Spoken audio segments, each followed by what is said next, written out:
So this video is a continuation of the teachings on the history of creation in the Bible, with special emphasis on the history of evil and of the three fathers of evil that were prominent in the Bible. One was from the race of angels called the anointed cherub, who is the father of evil in the Bible.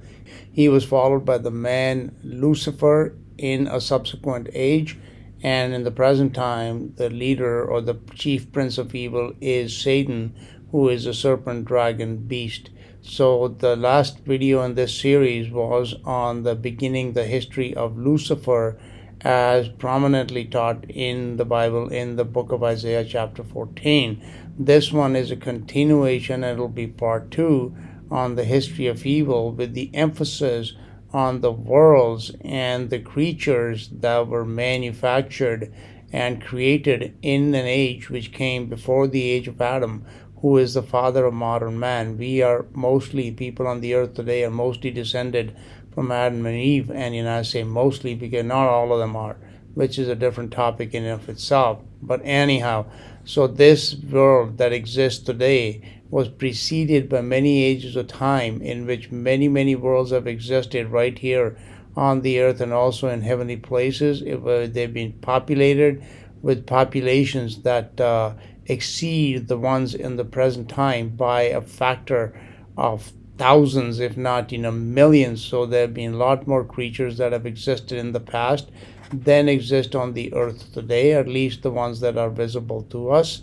And these creatures, they existed, they built the heavens, they built the earth, they built the worlds, and they built the worlds in the heavens and on the earth, not necessarily built the heavens and the earth themselves, which were built by God, but they were populated by these creatures, races of angelic celestial beings in the heavenly realms, and then creatures of celestial men, physical, corporeal men, but they were celestial in that they did not originate on the earth. They actually originated in the heavens, and then they came down to the earth and they populated them here, and they had offspring, they had children, they had, they begat sons and daughters, let's say, and filled the earth.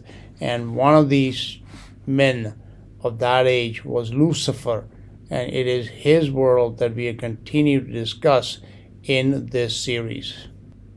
The video that follows is one I recorded some time back about these megalithic structures that exist in the Ural Mountains in Russia, literally in the middle of nowhere. Okay, so these worlds, these such structures, such ruins, they exist across the earth. From South America to Asia to Africa. They're found everywhere in North America. So the question is, who built these? When were they built? They're obviously not built by modern man. There is no history of them being built in any time since Adam, and not even in the days of Noah. So where did they come from? Who built them? And what was their purpose? What were these worlds that existed back then? And this is where the connection is going to be made between the worlds of Lucifer and Satan that existed before the present world of Adam started, about not too long ago, maybe 5,000-6,000 years ago, in the place called the Garden of Eden. So this is prehistory before modern history, or the history of modern man, which begins with Adam and Eve. Very recently, even in the last couple of years, a lot of these megalithic structures are being found in Russia. Russia, for the most part, is a wilderness country. A lot of forests and a lot of unexplored areas, and these are being found far away from major cities and right in the forests and wilderness of Russia.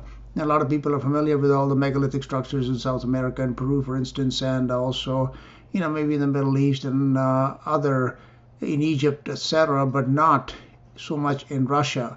And some of these videos that I will be discussing with you are going to be from these new finds that have been found in Russia.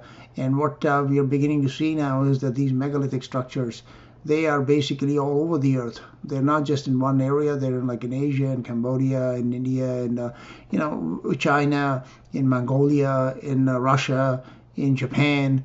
Everywhere around the world we see these here, which goes to again prove that the world at one time was inhabited, in just about every corner of it.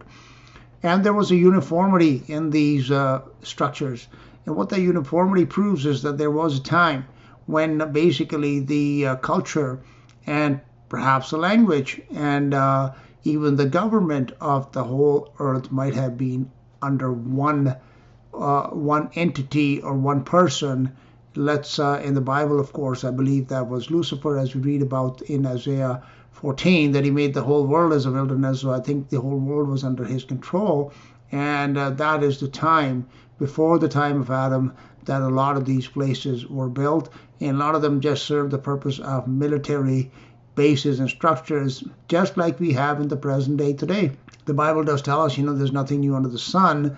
So this, what modern militaries and modern weaponries, etc., they are all from have existed in the past. They have been used in the past.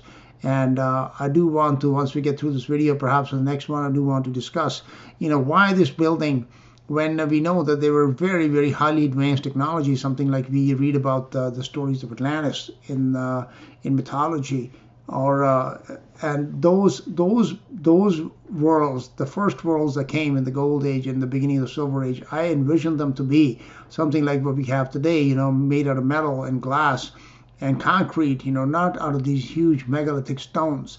And there is a reason why these construction techniques, as we progress from the Silver into the Bronze Age, they change to stone rather than those type of modern, structures that we have today. And, that's one topic that I will also address perhaps in future videos, because there's so much interesting information. I can't just cram it into one video. So let's get started on this one here, titled The Gigantic Megaliths of the Ural Mountains in Russia.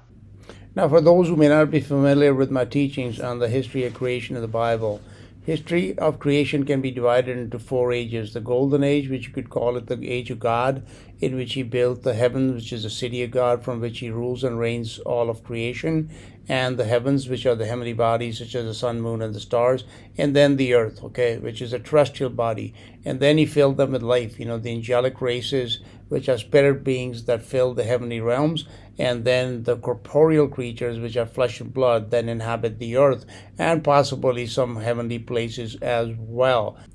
So the Golden Age was followed by the Silver Age, which is once evil started and corruption entered into God's creation through the race of angels, which were led by the anointed cherub. So the Silver Age was their age of the evil angels. And then we entered the Bronze Age, which was the age of evil men who are celestial men who originated in the heavens and then came to be the inhabitants of the earth. These men are not the race of Adam. They were races of men that existed before Adam. The most prominent one of these is the man Lucifer, and it is his story, which is his history, which concerns the worlds of the Bronze Age. And these ruins that we're going to be looking at and studying today, I believe a lot of them were built in those worlds that were created and destroyed by Lucifer and by these other evil sons of God men, and by the evil angels that came to, let's say, infect and corrupt God's creation in the ages past. So the video that follows is an analysis of a video that a person that does research on megaliths has created about these megaliths that exist in the Ural Mountains in Russia. This person asked some very good questions, but sadly they don't have the answers, because they do not know that there is a history of creation in the Bible that extends right back to before time began. And it is only when we understand this prehistory that the history of such anomalous creations and some such anomalous structures, such as these megaliths that are scattered all across the world, from Peru to Russia, and even further south to Argentina, to Russia, I should say, that who built them, when did they come into existence, and how can we have a logical and a reasonable explanation for the existence of such structures which cannot possibly be built even with all of the modern machinery in the world today.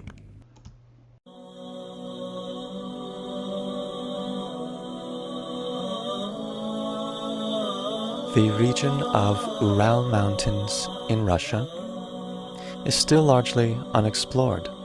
The weather is cold. It is home to a number of nature reserves, which are not at all populated. There are no roads, no infrastructure of any kind. So it's not a surprise that only in recent times, photos and footage of the megaliths of Ural are now available to us. And in this video, we will present a very short overview of some of the megaliths. It all began with some tourists who by chance found some blocks with very right angles, having a badly beaten shape, just out in the wild where no civilization has ever been, according to the official Russian history. Not only do a large number of these blocks have many right angles, but moreover they are perfectly polished. Only the surface that has been exposed to the erosion on the outside has been overgrown with this green moss. And the surfaces that were inside, that were somewhat protected from the weather erosion, those are so smooth that the green moss didn't have anywhere to stick. It could not cover those areas. Besides stones with numerous right angles, a number of stones have been found with these cuttings, machine-like cuttings, which suggests the use of very advanced technology. Again, this is usually some 100 kilometers from any roads or known human activity.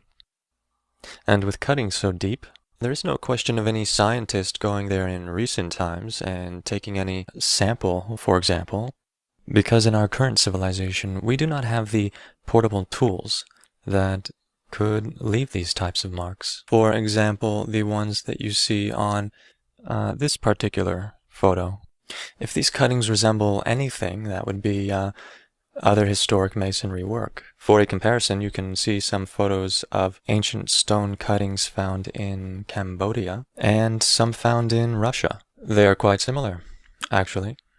Not only the type of tools that left these marks are similar. On the left-hand side, you see a fragment of a Cambodian archaeological site. And on the right-hand side, you see some fragments of stones found in Ural. So I just wanted to pause this here to make a couple of comments. First of all, looking at these photographs, it is just not possible to fathom the size of these stone blocks, okay? They truly are gigantic. And, like people like, some of you who might have worked in landscaping, etc., when you have to move stones, like for decorating a garden somewhere, for example, some of those stones, they can weigh like a few hundred pounds or maybe 1,000 pounds or something like that. You know how difficult it is to move them, right? Even with our modern equipment, it is not an easy task. So even today, it would not be possible to go and lift these and move them to some other location. It's just not possible. So obviously that tells us that, these were not built by people that are our size or even using tools and technologies that we have today. So something else was being used to create them. Secondly, the observation I want to make was, which this person who was doing this commentary is saying, that there is a great deal of similarity between these formations.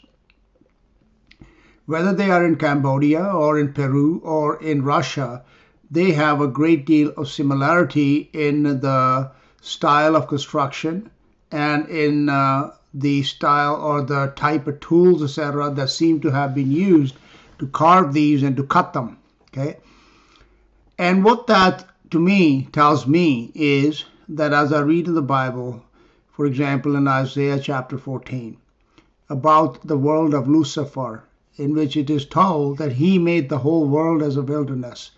And in that time, just like in the time of Nimrod, it is quite easy to understand that they had one language and one culture. So again, that culture, the evidence of that culture being same across the earth is evidenced by such findings as this person is reporting.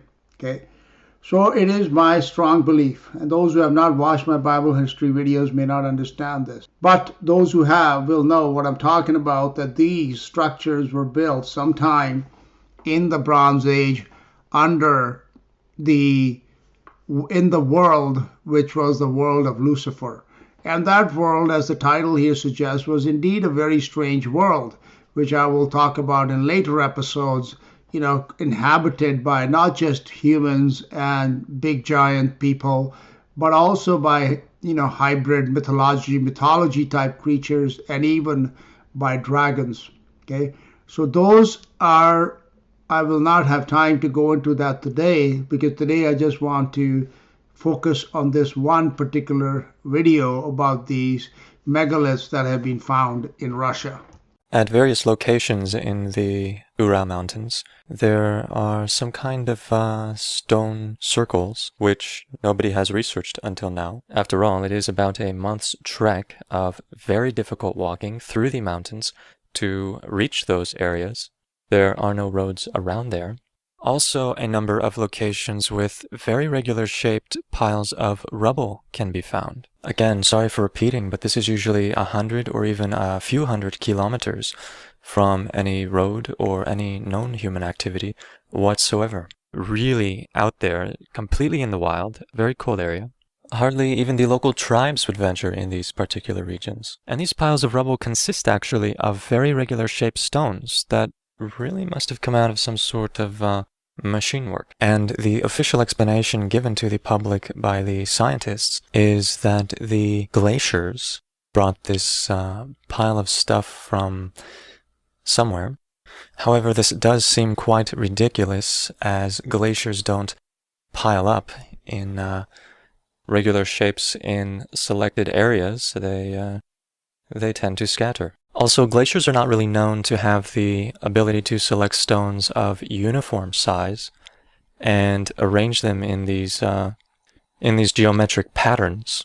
And also, some people suggest that there could be some sort of buildings underneath. And by the way, what you see in this photo is not grass. These are trees. So these are really large hills, a minimum of 20 to 30 meters in height, and some of them even higher. I would like to add my agreement to this, commentator's conclusion that these explanations that are given by mainstream academics, that this was done by glaciers. For example, they tell us, that the Great Lakes were carved out by glaciers, which is just a totally insane idea, but because they cannot admit in the evolutionist Big Bang model, that there may be some sort of intelligence involved in our creation, and that advanced civilizations have existed on this earth in the past, and not Neanderthal man. That is, of course, a no-no. Okay, that is the reason why they will never, allow any of their academics to go out and teach such ideas as you see in these videos and on my channel, that worlds before our own have existed. They had some very sophisticated technologies, and they built some really fantastic structures which we cannot even build with our modern technology today. And the other thing he was pointing out about those hills of rubble, they are more like mountains, like what he said was these photographs, like I said before, they're not that clear to make out as to the size and dimensions of these things.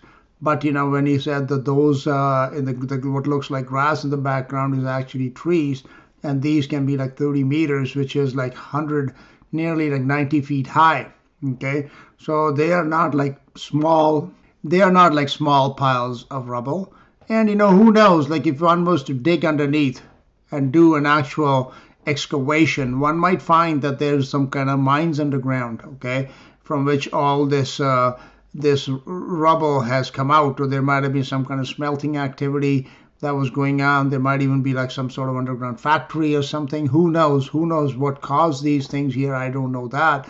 But again, this does raise questions which are not asked by those people who have been dumbed down by modern education. I would also like to add, that these structures and these finds, they are, in my very, very, very strong belief, not from the time of Noah.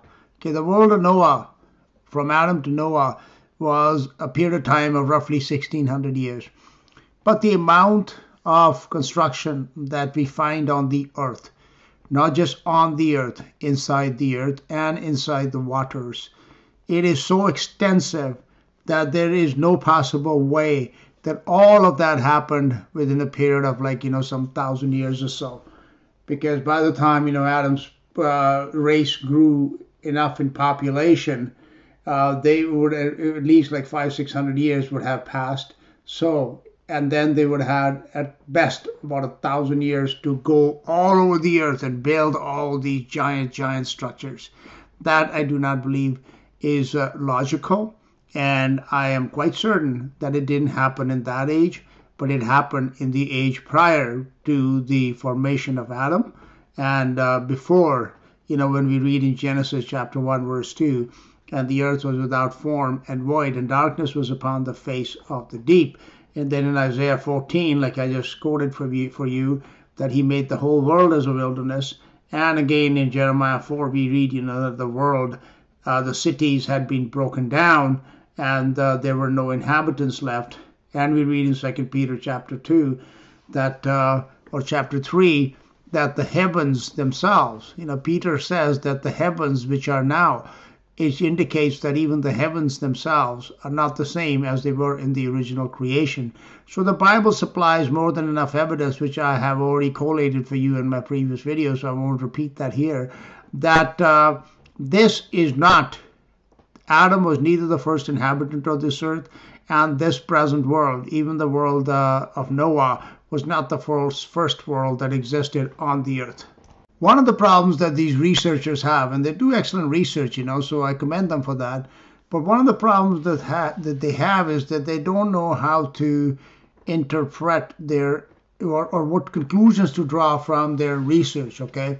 They do not understand, okay, if I say, yeah, these things they exist, and they were built, but they don't know who built them. And then, as you shall see a little bit later in this video, he talks about wars and, destruction taking place. And that actually is another video I'm going to use, probably the next part that I do to this one here, that, there's a great deal of evidence of some very, very catastrophic destruction having befallen these worlds, okay? And they don't know what happened. And now, let me just quote to you, let me just read to you quickly from 2 Peter. The book of 2 Peter chapter 3 verse 4. This is the Apostle Peter writing. He says, and saying, he's talking about these scoffers that are prophesied to come in the last days. But, what did Peter say? He said, these scoffers are going to come, and they're going to say, where is the promise of his coming? For since the fathers fell asleep, all things continue as they were from the beginning of the creation. But Peter is going to correct these people. He's going to tell them, hey, fellas, you don't know your history. If you did know your history, you would know that what has happened in the past, that, these worlds that existed, they were destroyed. Their judgment did come. These scoffers are going to say that, God's judgment never is going to befall this earth. And Peter is going to correct them and say, not only is it going to befall them, I'm going to show you that it has already happened in the past. And we are not talking about the judgment of the time of Noah. Because in verse 5 we read, for this they are willingly ignorant of, that by the word of God the heavens were of old. See, what he's talking about here is not just the earth. In the time of Noah, the earth was destroyed, no doubt, but nothing happened to the heavens. The sun, moon, and stars that were shining above Noah's world when the flood was going on, they're still above our world today. But here, Peter is saying, they are willingly ignorant of that by the word of God the heavens were of old, and the earth standing out of the water and in the water, exactly as we see it today, that, the land masses, they sit on water and they sit out of the water, okay? Number 6, whereby the world that then was overflowed with water perished. Being overflowed with water perished. And people always think this is the flood of Noah. But this is not the flood of Noah. This was the flood of Lucifer, okay? Which is quite different, and it was far more catastrophic than the flood of Noah. But the heavens, look at verse 7 though, but the heavens and the earth which are now. In verse 5 he told us that the heavens were of old. And then he said something happened to those heavens, not just the earth. So, but the heavens and the earth which are now, by the same word are kept in store, reserved unto fire against the day of judgment and perdition of ungodly men. So he said, just as it happened in the past, that those heavens and that earth was destroyed, so will this one. And this was not a reference to the times of Noah, because nothing happened to the heavens in the time of Noah. So my friends, you researchers who don't know how this destruction came about, it came about as a judgment of God for the wickedness of the people and those races that inhabited the world in those days. And that world, as our title suggests, was indeed far more stranger than any mythology movie you might have seen or anything you might have read. It was far more abominable and far stranger than anything that we have seen in the present time. So, what is this? Is it leftover product of mining activity done by civilization unknown to us, or are there really buildings buried underneath? Yeah, there remain just too many unanswered questions. And another photo again from the Ural Mountains. Besides the beautiful rocks in the front, if you look at the mountain range in the back, one of the peaks is actually black, and it has quite a regular shape. Actually, this is a black pyramid made out of quartzite. A number of researchers have attempted to get nearby. However, many of them tell these stories of meeting strange entities, even in broad daylight, some of them. And these entities, they did not advise them to get near to the pyramid, and that is why it is still largely unexplored. Okay, I just wanted to make a comment on this. These entities that are allegedly encountered by these people when they come close to these pyramidal structures in those mountains. As I said in this video and in the title, that the world that existed was indeed a very strange world. That is when these hybridization of creatures, mythological creatures, when you have like the centaurs, etc., horses body, man's head, and such things, sailors, goat's body with a man's head, all these kind of things. They did happen in reality. And some of these structures that exist, they probably were those genetic factories where these things were manufactured. But that does not mean that this world that we see on the surface today, it is not as strange, this world is not as strange as that world, no doubt. We don't see these kind of things running around. But that does not mean that things that existed in that time, they still do not exist in some form or the other somewhere in this earth. Okay, they not necessarily may be on the surface, or they may be because, like in Russia, for example, as is showing, like most of these areas are still unexplored, and there is so much surface area of this earth, surface area we're talking about, not even the underwater areas that have not been explored, that anything could be existent out there. You go to the Pacific Northwest, in Oregon, Washington, British Columbia, etc. Those are basically uninhabited places for the most part. This is in North America, which is a very well explored place. So we do not know what exists. But what we do not know for sure is what exists inside the earth. And one thing this is going to happen in the days of the book of Revelation, when those days began to come to pass, that this world will indeed become more and more strange, just like the world of Lucifer was. For example, we can read in Revelation chapter 9 in chapter 9, and the fifth angel sounded, and I saw a star fall from the heaven unto the earth, and to him was given the key of the bottomless pit. What is this bottomless pit? We don't exactly know, but it surely exists because the Bible tells us that it does. And he opened the bottomless pit, and there arose a smoke out of the pit as the smoke of a great furnace. And the sun and the air were darkened by the smoke of the pit. So obviously this pit has some kind of smelting or something going on, that it creates this enormous amount of smoke, like more than any volcano, that it even darkens the sun and the heavens. Okay. And there came out of the smoke locusts upon the earth. Now, when you read the descriptions of these locusts, they're not like locusts that the insects. They are certainly some sort of hybrid creatures. Okay, so and not only that, in Revelation 13 we can read about the beast that comes out of the water, and then the beast that comes out of the earth. So the earth is still a very strange place. It is just that, in the surface world that we dwell upon, we don't really encounter these entities and these other things, some of them very physical, that still exist here. And but I believe in the days ahead, we will certainly get to see at least some of them. And here are a few more photos of this black pyramid made of quartzite. This material itself has very peculiar qualities. It has a tendency to store static electricity and release it into the atmosphere only when certain conditions are present. You can see some kind of entry at the foot of this pyramid. It is said to be some kind of mine, maybe. However, Nikolai Sabotin, the gentleman you see lecturing on the subject, well, he did his best to find any information on any mining activity.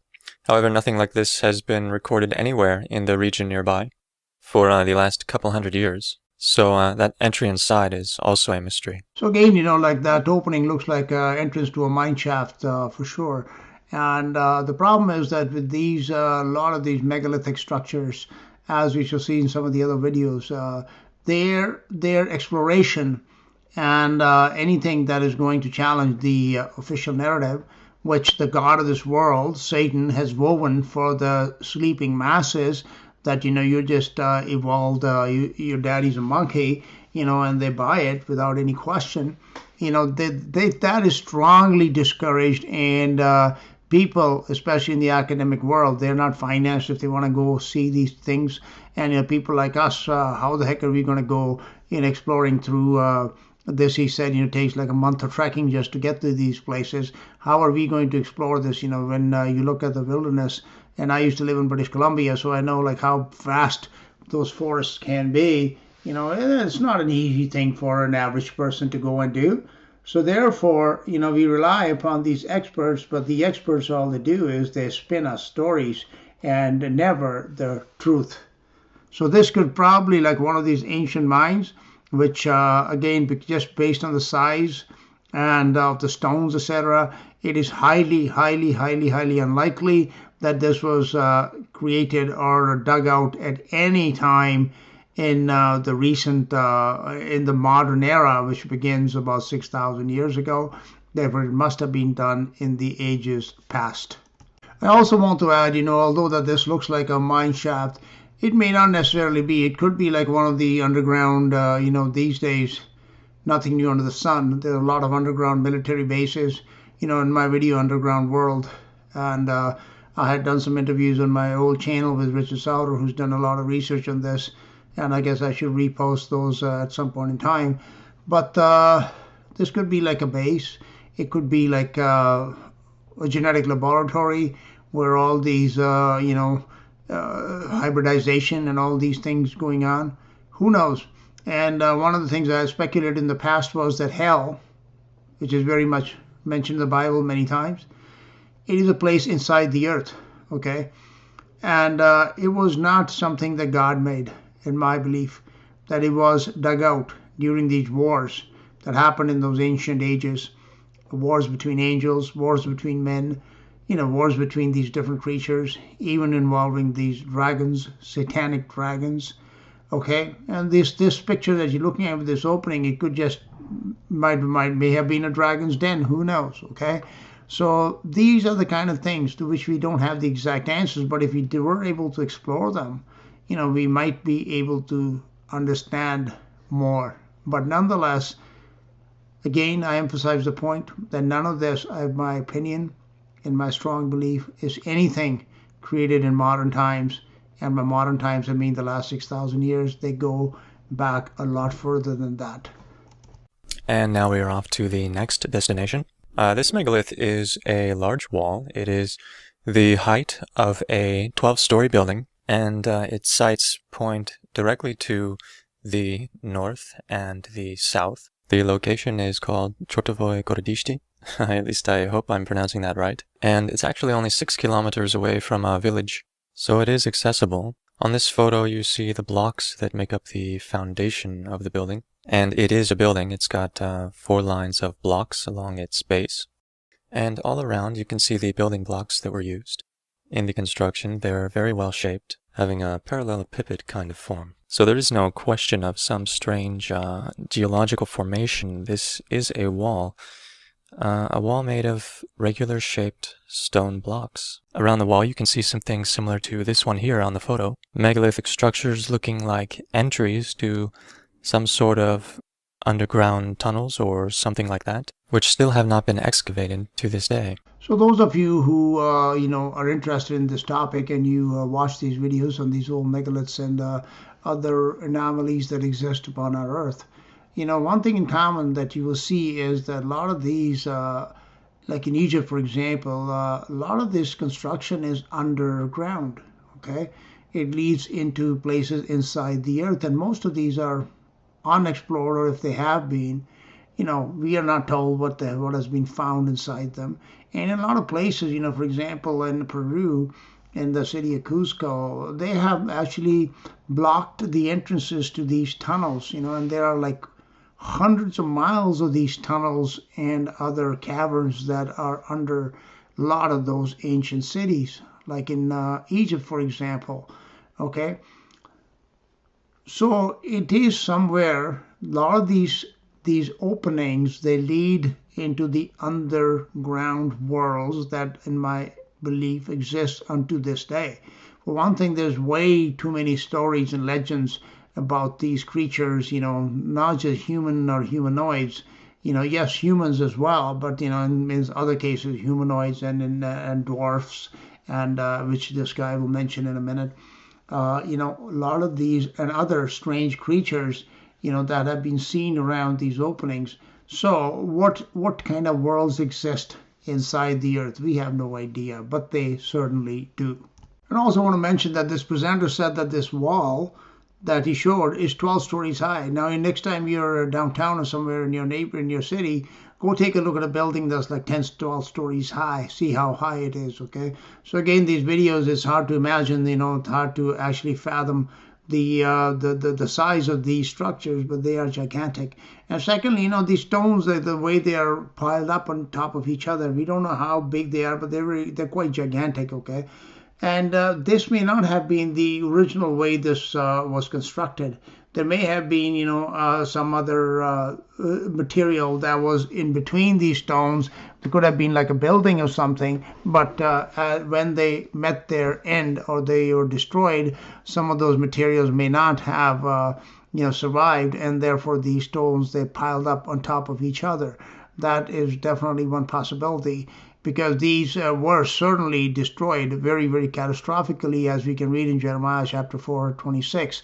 I beheld, and the fruitful place was a wilderness, and all the cities thereof were broken down in the presence of the Lord and by his fierce anger. These cities are gigantic. They have existed. And, in places like South America, which is mostly unexplored, especially in the Amazon jungles, who knows, what size of cities and ruins that one would find if one could actually go through and explore it all. One more thing I wanted to say about this wall, which is a theme that will be repeated in many of these videos, is that some of these stones, they may not necessarily be in the exact shape that they were in the building or whatever structure they were a part of originally. Okay, they seem to have a molten look to them, which is quite possible that they were subjected to such intense heat that that they have melted literally and then reshaped and or cooled down and become solid again. And that you can, if you look at them closely, you will see that molten lava flow type of signs are everywhere on these blocks and that wall that is allegedly 12 stories high. And we are off to the next archaeological site. This one is called Popov Ostrov in the same district of Russia. Popov Island is the translation of the name. And one can see a number of stones that bear signs of human activity. For example, you can see here a row of steps, a staircase. Obviously, this is not a natural phenomenon. However, nobody knows of any civilization that has ever lived around here. And please pay attention to the picture on the bottom right with the round holes there. Very similar types of holes have been observed on megalithic sites all over the world. And all of these sites are badly damaged as if by a war or some kind of military means. Very similar types of holes have been observed on megalithic sites all over the world. And all of these sites are badly damaged as if by a war or some kind of military means. And all of these sites are badly damaged as if by a war or some kind of military means. So again, these researchers, they do excellent research, but as I said, a lot of times they're not able to make sense of their own research. For example, this man is correctly observing that a lot of these megalithic sites, they show signs of like bombardment, for example. And that's what he's trying to tell you, that those holes are some sort of, holes that have been created by some sort of projectiles hitting them, okay? Artificial projectiles, not just these meteor showers and all that, are just these fictions that have been created to make us believe, that all these things just happen naturally. Like, the Grand Canyon is just like a big asteroid or a big meteor hitting it and it created this big hole. No, that's not how those things happen. A lot of those holes were actually dug up using equipment, and if they were damaged by some sort of explosives or some sort of projectiles, they were not natural things. They were actually created by some intelligent beings, some of them humans, some of them not. And that is exactly when he says, this is signs and evidence of some sort of warfare that has occurred. He doesn't know like who was at war. But as I have told you, like in my Bible history video series, you can go back and visit them. One, for example, that was titled The Wars of Men and Angels. That, one thing that happens is when people become greedy of power, what it always leads to is warfare. So in the Bible, we can read that the anointed cherub, he had power went to his head and he started thinking himself as God. And the same thing then happened to Lucifer. And yes, they believe that did exist simultaneously at some age in the past, in the Silver Age perhaps, and into the Bronze Age. And eventually, that's the more power one individual or one nation or one area acquires, the more they want. And these angels, they had wanted to conquer and subjugate all of God's creation. And some of these creatures, as God says, he turns one evil person against another. And that is what happened. In the end, these angels and men, they had wars. And these fights, men, by men I mean Lucifer and his armies, okay? They were armies of men, or man-like creatures who are genetically compatible or similar to us, although they had far superior technologies, and they also had some other, perhaps in their physical strength, etc., they might have been greater in strength than us. And it is during those wars that all this destruction happened, and God used one faction, one group, one sect against another, and that is how Jeremiah 4:26, for example, came to be, that all the cities were broken down. This is very much true in the Bible. We read particularly in the history of Israel how God will use one nation against another, one empire against another, and that is where these wars, that's what these wars were. When exactly they happened, we are not 100% sure as far as the date of those events is concerned, but they obviously lie in the past, and that is how they came to be these ruined wildernesses. And that's how some of these rocks, they show signs of projectiles. Some of these buildings, they show projectiles hitting them. Some of them are like molten, and that is because the weapons that they used were quite fantastic, far more advanced than anything that we have even today. And the destruction that they caused all over this earth and into the heavens, because it was not just the wars on earth, it was the wars between these angels and men that I have documented, that it stretched right into the heavens, which was the reason why 2 Peter 3 tells us that the heavens of old have been destroyed, and now we're living under the new heavens. And on to our next destination, an archaeological site that has been discovered actually in the autumn of 2013. The name is Gornei Ashoria. It means Upper Sharia. And what is very remarkable about this site is that until now, Baalbek was famous for having the biggest megalithic stones known to us. Actually, now the situation has changed because the stones in Gornei Ashoria would be roughly 10 times bigger. By visiting there, one really gets the feeling that these stones were soft when placed next to each other. And again, very similar to the previous site, there are these tunnels that, well, nobody knows where they lead, but they are around the structure. And another parallel with the Peruvian megaliths are locations with molten stone. The stone appears as if melted. However, nobody can explain exactly how that happened. So although this person does not have any explanation for this phenomenon of melted earth, which is seen everywhere across the face of the earth, too many locations to be mentioned, especially along seashores, you will see, this black melted rock everywhere.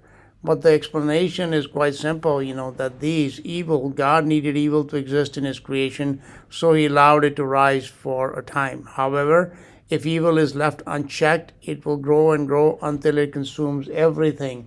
So from time to time, God has to pass judgment upon evil and evil worlds and evil creatures that have existed in the past and that exist today. And finally, there will be one final judgment after which evil will exist no more. So it is in those epochs of history about which we know very little that literally the whole earth at some point in time has melted at the judgment of God, because he alone has the firepower to bring such devastation to this creation that he has created. When some of these creatures, their evil becomes too unbearable and it grows to a magnitude that if it was not judged and checked, it would destroy everything that exists. So among the numerous references to the melting of the earth in the Bible, here are some examples. In Judges 5:5, it tells us the mountains melted from before the Lord, even that Sinai from before the Lord God of Israel. And then we can read in Psalm 46, verse 6, the heathen raged, the kingdoms were moved. This is a time of warfare that was going on in the earth here with these angels, these Luciferian sons of God, men, these other dragon beasts. They were just running, like mad elephants, destroying everything. And that is when God judged them all. The heathen raged, the kingdoms were moved. He uttered his voice, the earth melted. And the evidence of this melted earth, it is everywhere. I have seen plenty of it with my own eyes. Psalm 97:5, the hills melted at the wax. The hills melted like wax at the presence of the Lord, at the presence of the Lord of the whole earth. And there's so many other references in the Bible. So like this person had asked, that nobody seems to know the explanation for why the earth melted. Well, no, there is an explanation, and it is based on the history, which nobody hardly is taught, except it is in the Bible. And when we review the evidence from what we read in the Bible and compare it to the evidence such as the geological evidence that is seen across the earth, even from mythological histories about the wars, the gods, etc., about which I have done many, many studies, then it begins to make sense that, these events happened in the past, and the persons or the chief prominent creatures that were instrumental in these events were the angelic races led by the anointed cherub, the men that existed back then led by Lucifer, and the most prominent of whom was Lucifer. And then in this present time, it is the dragon, serpent, beasts who also were active in the Bronze Age prior to the present evil Iron Age. So again, a lot of these buildings that they show with these somewhere leading to inside the earth, a lot of these openings are not that big. So obviously, these places would not have accommodated some of those giant people that we read about. So were they meant to be a habitation for human-like people, or were they meant for some other type of creature, let's say for dragons, for example? And before we start discounting these things here, we should not, because the dragons, which is Satan, is called a dragon in the Bible, they are real. And this dragon race, they were not necessarily like, how we see in movies, etc. Some of them might have been that. But they did also come in some sort of humanoid kind of shape as well.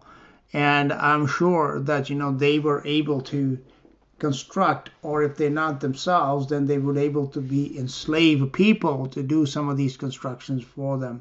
So as I said, this world that we live in today is very, very strange as it is.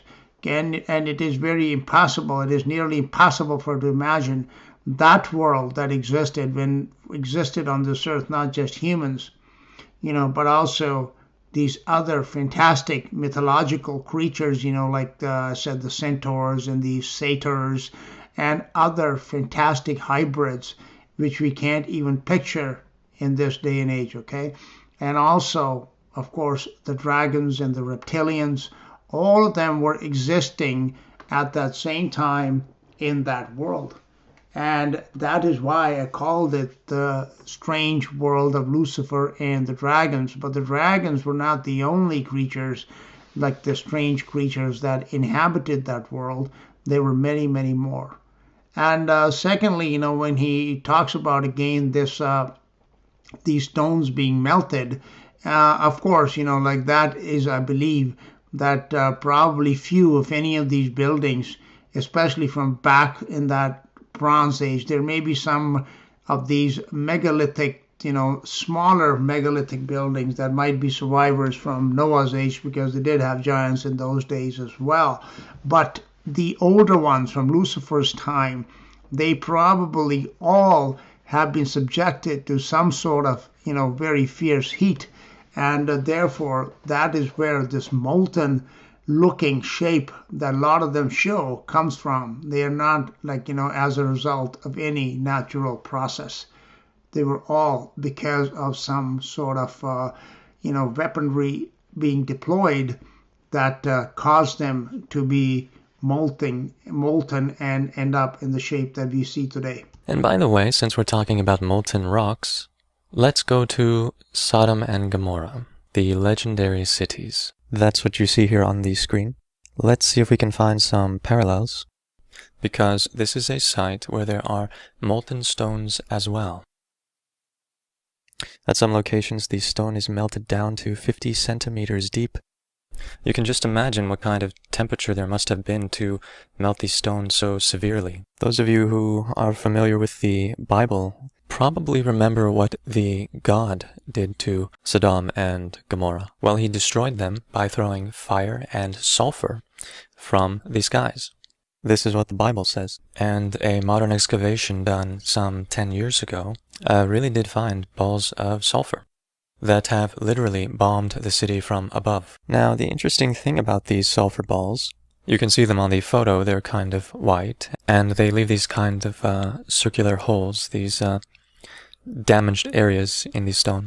Well, the purity of this sulfur is above 90%, while in nature, sulfur is found to have a purity of only 30 to 40%. So obviously, this sulfur that rained from these skies was a technologically produced substance. The entire area of Sodom and Gomorrah is just full of these white balls. And this is a very important artifact, actually, of an ancient weapon that was used. And by the way, the round formations from Urals, if you remember them on the screen, it's more likely that they had a similar origin.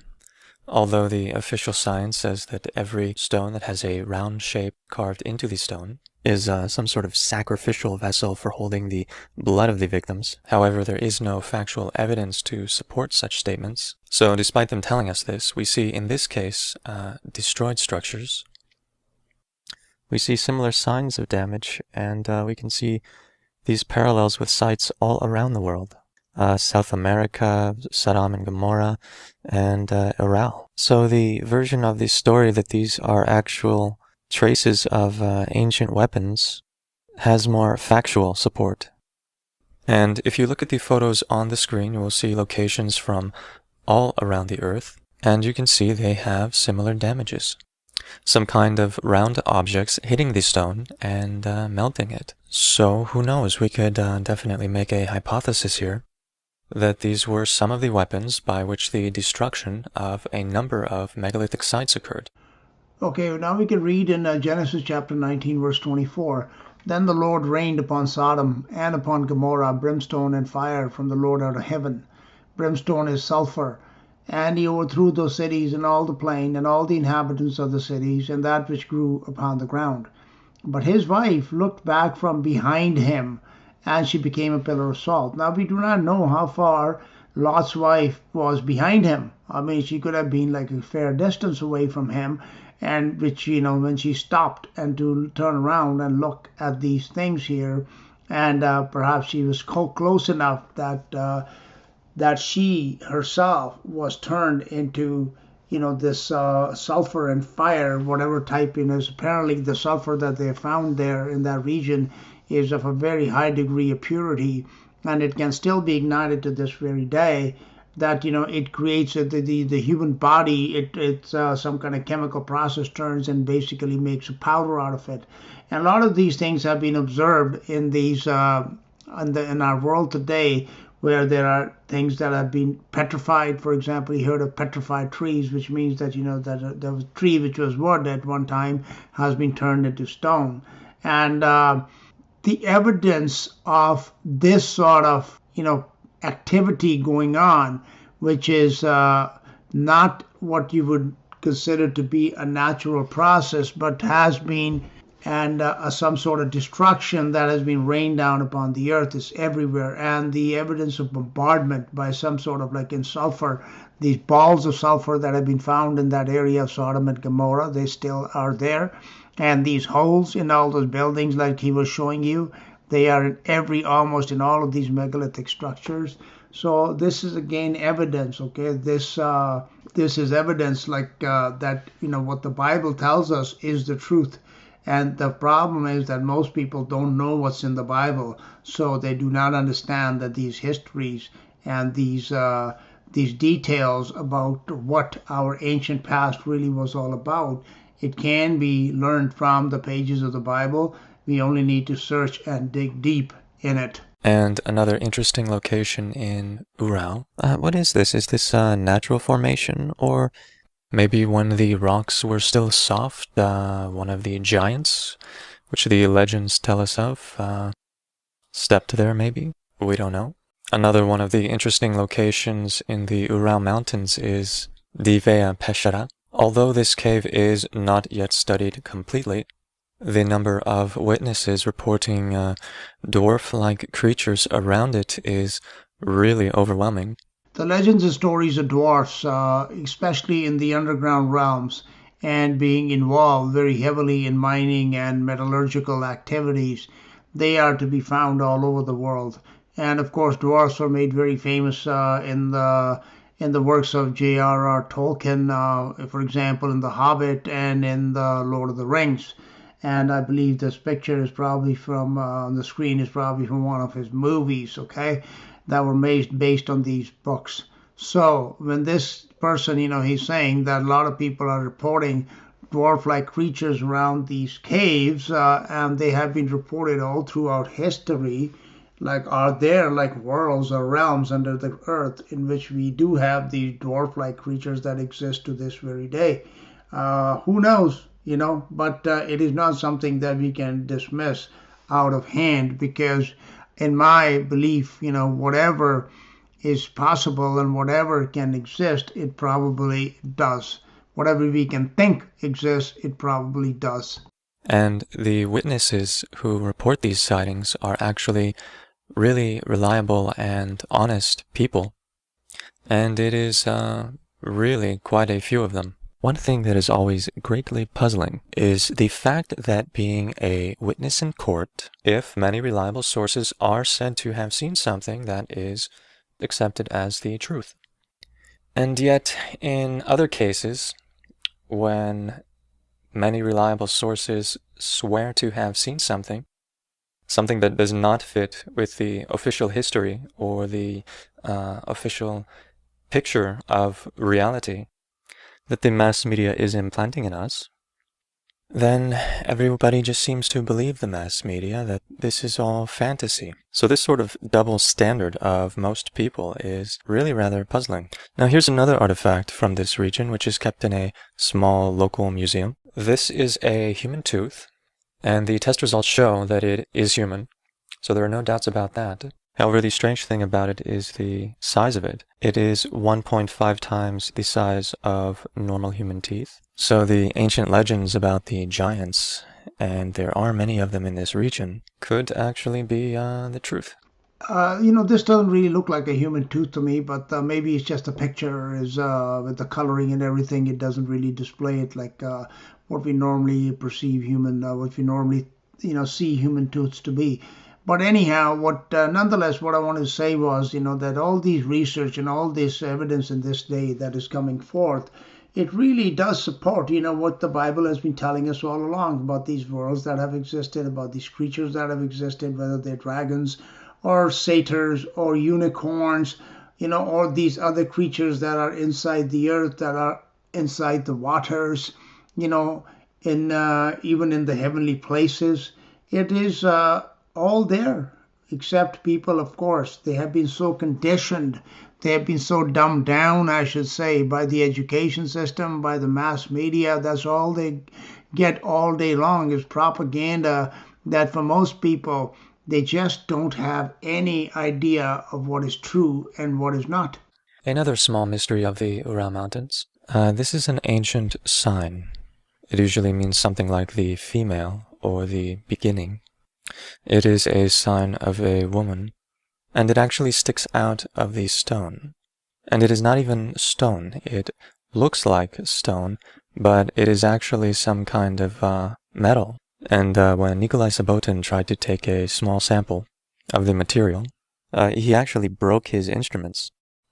And this is a map of some of these sites mentioned, so you can see their proximity to each other. And by the way, somewhere in this area years ago, somebody tried to build a military base or something. And for whatever reason, they selected a place, and the local shamans there told them that they could not build in this region, that this is a sacred place. But of course, nobody ever listens to them, so they built their base or what have you. But it was a complete disaster. Every month they had to make repairs on their electronics and electrical wiring, and this was because the entire area was completely electrically charged, or something like that. It was almost as if they were sitting on some kind of huge power generator. Everything they tried to touch was just charged with static electricity. It was just sticking to their hands. All of their equipment was just shorting out and shutting down. And actually in a few months they were forced to leave the place. It was simply not possible to do anything there because of the static electricity that was just everywhere. And another interesting thing in Ural is a number of leveled platforms. They look as if someone has cut the top of the mountain and leveled it into a flat platform. And these are the size of, let's say, 4 football fields.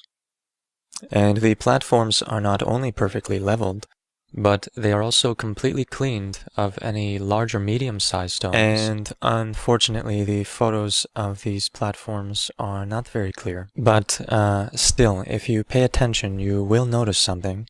And here's our next destination. It is a gigantic wall, and it is called Arahalsky Shaitan in the districts of Chelyabinsk, again in the region of Ural. But here we have ongoing archaeological work. The style, you can see, is very similar to other locations shown. And this wall is 80 meters high, which is something like a 30-story building. And in some places, if you stand at the top and look forth from this wall, the view is simply amazing. It's completely breathtaking. That's how people describe it. Well, thank you for listening. We hope this has been interesting for you. So this is the last segment of that video that I've linked in the description. You can see it all together in one piece if you like. And I want to, again, thank these people that do this type of research, and they post these videos. They are very, very helpful to bring us greater understanding. I just, hope and pray that some of them will come to understand that this is all the doing of God, the creator of all things, that these things have happened because they all fit into his plans and purposes. And a couple of comments I want to make about this here is when he was talking about the place that was the metal, that they found, and he couldn't take a sample out of it. It was basically so hard, I guess. And that is also reports that we hear all the time about these fantastic metals and alloys that are really, not found in our world at present. And also this reports of electricity, electrical, generation, and evidence that electricity has been used in the past. They are also very, very common. And that wall that he told you is 80 meters high. That's like over 200 feet, almost 250 feet high. That is again a structure that most people today would not be able to build. Anyhow, I hope that you have enjoyed this presentation, because I really believe that a lot of these things, because our minds have been conditioned not to believe the truth, that we really have a hard time processing this information. But nonetheless, it is in your Bible, and when you begin to study it, my videos are a very, I think, useful tool for you to guide you along. Then you will begin to understand how history makes sense, how our world makes sense, how all this evidence that is scattered all over the world makes sense, and where, and why these things are the way that they are. But just the fact that they exist, it is proof positive that, our world, the present day, is not the first world that has existed upon this earth. Thank you for listening. This is Paul Sandhu.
by the madness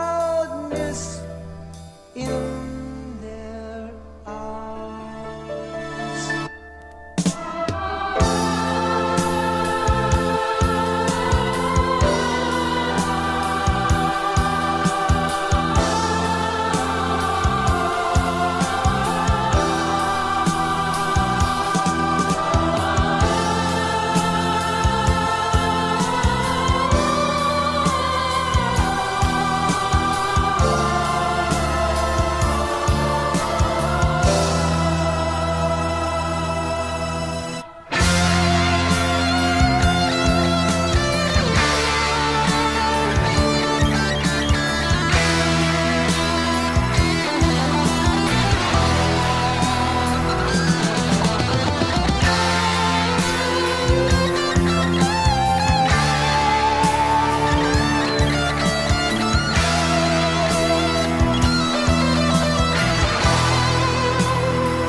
By the